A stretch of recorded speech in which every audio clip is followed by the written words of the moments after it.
Thanks for tuning in, everyone. I'm Anthony Sevilla for Eagle News. Joining us today is former Marquette University standout and Fraser Valley Bandits guard Junior Cadougan. Thanks for joining us today, Junior. Hey, it's a pleasure, man. It's a pleasure.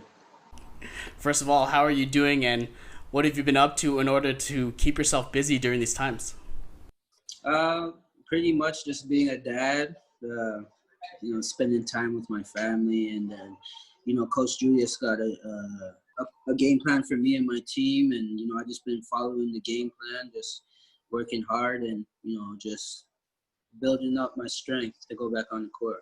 How have you been able to stay in shape? Have you been able to even touch a basketball since your last game? I haven't touched the ball since March 15th, but at the end of the day, it's a mind thing, and you just gotta build up. Right now, at this point, where you have no gym, you gotta build up your mental toughness, and that'll take you a long way. Your mental toughness and your heart will take you a long way. When you get on the court and start competing. So, Junior, your season with the St. John's Edge ended abruptly due to the COVID-19 pandemic. How was your season over there, and how did you feel after hearing the season would end the way it did?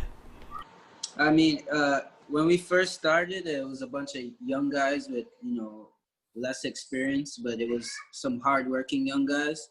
So we end up actually being in a pretty good position. We're on our way to making the playoffs and, competing for a title. In terms of the season ending due to COVID-19, everyone was shocked, but at the same time, we just wanted to stay safe and get with our families. So you will literally be going coast to coast after you sign with the Fraser Valley Bandits of the Canadian Elite Basketball League. How did your negotiations go with the organization, and what stood out to you the most from them? I heard it was a good organization, small place. Everyone was for one, and then once I heard that Kyle Julius was the coach, that's the team I wanted to go to, because me and him, we won a championship in London in 2017. Actually one of the best team in NBL history. So, I know his game plan. I know how, he loves to work, and I love to work, and, we're compatible for each other. The CEBL season was scheduled to start earlier this month, but has been postponed as of now. Have you heard anything from the league or the Bandits organization? I heard the league is working on something, having a tournament in Niagara, but I'm not too sure, how it's going to go due to COVID, the government and stuff like that. But, me and my teammates, we've been staying ready. We've been on the program that Julius has been giving us. And hopefully in June, we get an opportunity to, actually work on the basketball court. So you mentioned Coach Julius. So the Fraser Valley Bandits brought in Kyle Julius as their new head coach and GM. So you played for Kyle, and when you were on the London Lightning, what was it like playing under Coach Julius, and what kind of coaching style does he bring to the team?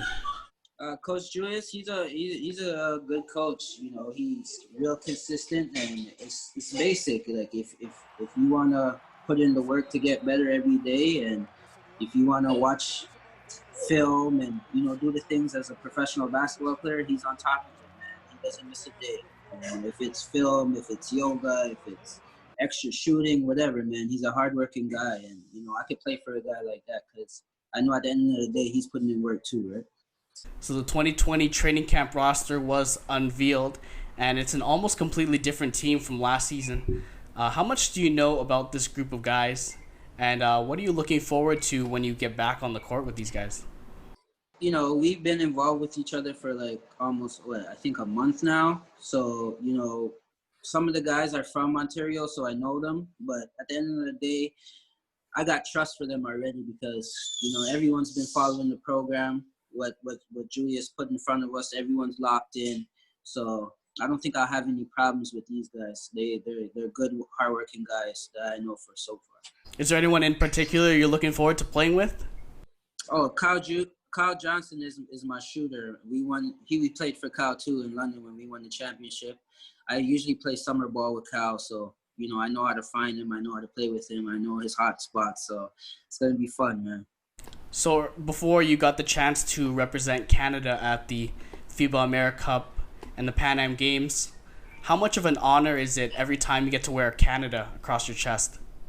Man, it's always an honor, man. It started from playing for the Ontario team. That's where it started, MDP. And then from MDP, it was junior national.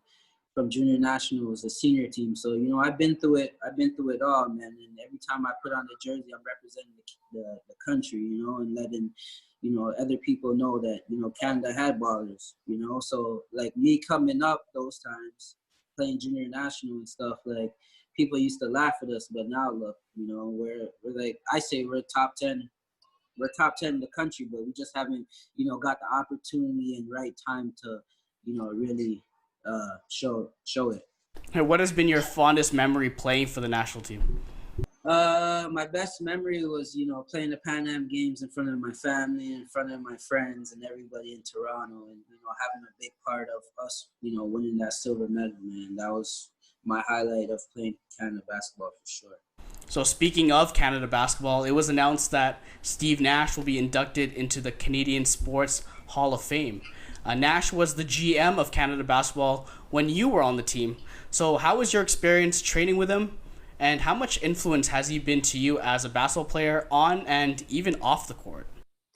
Man, he's the biggest influence for people say Vince Carter, but I say it started from Steve Nash if you were paying attention, man. Like, growing up in the neighborhood of Janie Finch, when I seen like a couple NBA teams coming through the neighborhood and showing the support and giving back, I don't even think Steve Nash knew, but when he was with Dallas, he came to my neighborhood, and I seen him, and I already knew about him. I'm like, one day I want to be like this guy.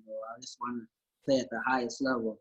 And as I was growing, I kept on seeing him, and I kept on seeing him grow and work hard. So, I know. If he can make it out, man, anyone can make it out. And now look at the tree now. We got the most Canadians in the NBA. So, he's been a big influence, man. His hard work, his dedication, his humbleness, everything, man. It meant a lot to me, man.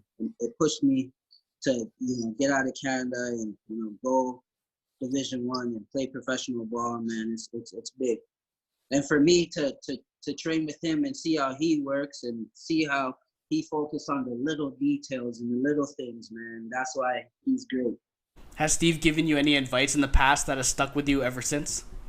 Man, he always told me, man, your core muscles controls everything, man. You have a strong core, everything will speak for itself, man. That's one thing I took from him.